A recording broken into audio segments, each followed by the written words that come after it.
उम्मीद दोस्तों आप सब लोग बढ़िया होंगे और अच्छा खासा पैसा कमा रहे होंगे बाज़ार से।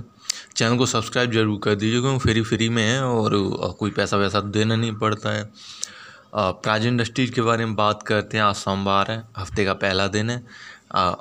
एक्चुअली ये एक मल्टीबैगर स्टॉक है और इसमें ऐसी कोई खास बात नहीं है कि ज़्यादा डिस्कशन इसके ऊपर किया जाए, लेकिन फ़िलहाल के दिनों में जैसी कंडीशन बन रही है ऐसे में दो क्वेश्चंस हैं जो मेरे से पूछे गए थे और होते हैं कि क्या प्रॉफिट बुक करके इसमें से निकल लिया जाए या फिर कि नीचे से और ख़रीदा जाए और नए लोग एंट्री लें नीचे से। तो दोनों ही पे बात करते हैं।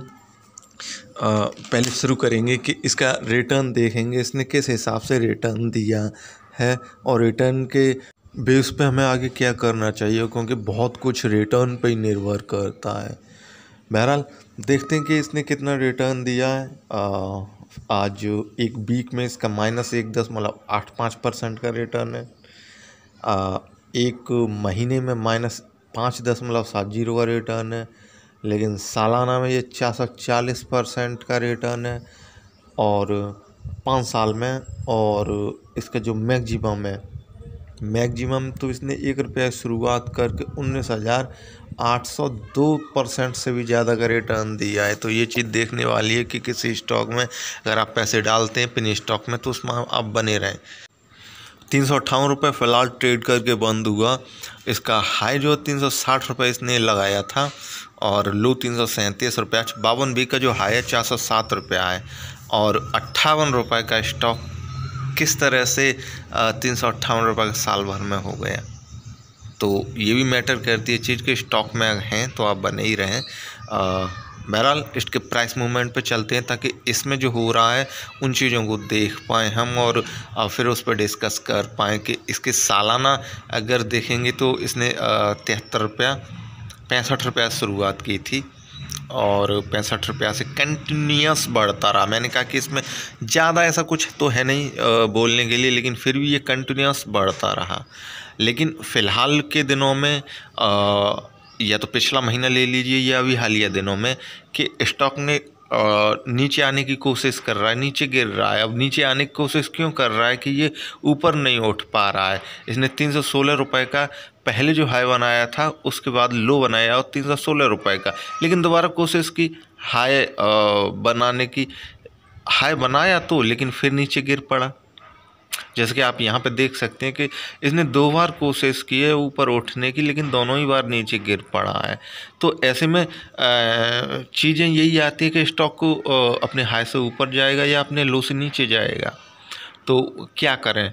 और फिर सबसे बड़ी बात यह है कि न्यू एंट्री लेने वालों के लिए तो ये गोल्डन चांस होता है। ठीक है, स्टॉक जितना भी नीचे आता है अच्छी बात है, जितना नीचे आए हम उतने नीचे से ख़रीद लेंगे। और जो इसमें पहले से होल्डिंग रखे हैं, जैसे बहुत सारे लोगों की होल्डिंग होगी, आप लोगों की भी होल्डिंग होगी, मेरी भी कुछ होल्डिंग है। तो अब इसमें क्या प्रॉफिट बुक करके निकल लें, तो ये भी क्वेश्चन है। यहाँ से देखिए 278 रुपया से 278 रुपया के बाद से इसमें जो कंटिन्यूटी बनी रही थी वो टूटना चालू हुई, क्योंकि इसमें बहुत जल्दी मूव आने की वजह से इसने एक हाई बनाया। हाई बनाने के बाद अपना लो बनाया 324 या 320 रुपये का, जो भी है 318 रुपये का। फिर उसके बाद इसने दोबारा एक हाई बनाया जो कि इसके 52 वीक का हाई है। ठीक है, 405 रुपये। और फिर उसके बाद अब ये नीचे गिर रहा है स्टॉक। अब नीचे तो सारे स्टॉक ही गिर रहे हैं, लेकिन ये स्टॉक रिटर्न को ज़्यादा दे रहा है। तो ऐसे में स्टॉक के साथ क्या किया जाए, तो यहाँ पर चीज़ें सारी क्लियर हो जाएंगी आपकी कि स्टॉक के साथ क्या किया जाए। एक्चुअली कि ये 31 मई को इसने अपना जो लो बनाया था उसके अगले दिन ये उठा और उठने के बाद इसने गैप के साथ उठा था और 319 रुपये का इसका लो था और उसके बाद ये 343 तक गया और 40 के बाद 340-43 के बाद इसने जो छलांग मारी, एक गैप दिया, 360 रुपया समथिंग गया था और उसके बाद ओपन हुआ था। मीन्स जो गैप, कुल मिला कहने का मतलब है ये जो गैप उसने दिया 20 रुपये लगभग का, तो अब मैं हमेशा ही कहता रहता हूँ और ये मुफ्त में ही कहता रहता हूँ बिना पैसे के, कि कभी भी कोई स्टॉक जब गैप के साथ या तो ऊपर उठे या गैप के साथ नीचे जाए तो उसे गैप ज़रूर फिल करना होगा। तो इस स्टॉक के साथ के इसमें कोई भी ऐसा मूवमेंट नहीं है कि ये स्टॉक नीचे जाए ऊपर जाए, नीचे जाए ऊपर जाए वाला स्टॉक नहीं है। बिल्कुल कंटिन्यूटी के साथ ऊपर उठ रहा है। लेकिन जो स्टॉक अभी नीचे गिर रहा है उसका कारण यही है कि इसने गैप दिया था। गैप देने के बाद इसने जब हाई बनाया उसके बाद इसे गैप फिल करना था, नीचे गिरना था। तो अगली चीज़ ये आती है कि पिछले 2 दिनों से ये उठ के गिर रहा है, गिर के उठ रहा है, ठीक है ना।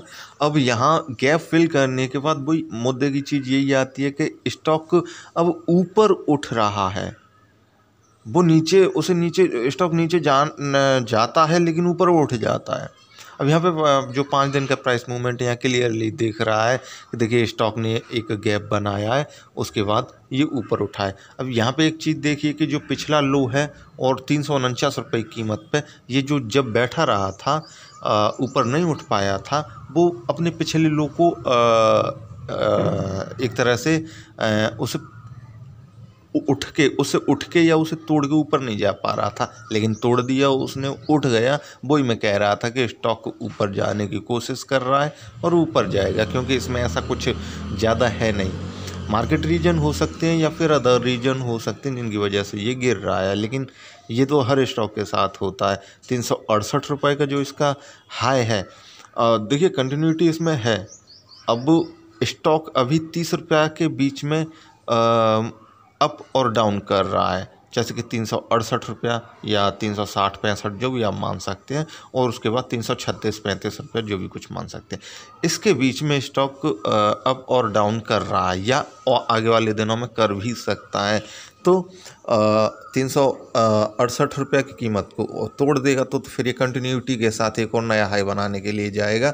और अगर जो अपने लो को 330 रुपया का जो भी है इसे तोड़ देगा तो कोशिश करेगा कि ये और नीचे आए। बाय द वे एनटीपीसी पे भी मैंने इससे पहले वीडियो बनाई है, आप चाहें तो देख सकते हैं। स्टॉक मार्केट बिगिनर्स के लिए है, तो आप बिगिनर्स और स्टूडेंट मोस्टली इसमें ज़रूर इन्वेस्ट करें, लेकिन छोटे से वीडियो देखने के लिए थैंक यू। लाइक शेयर ज़रूर करें।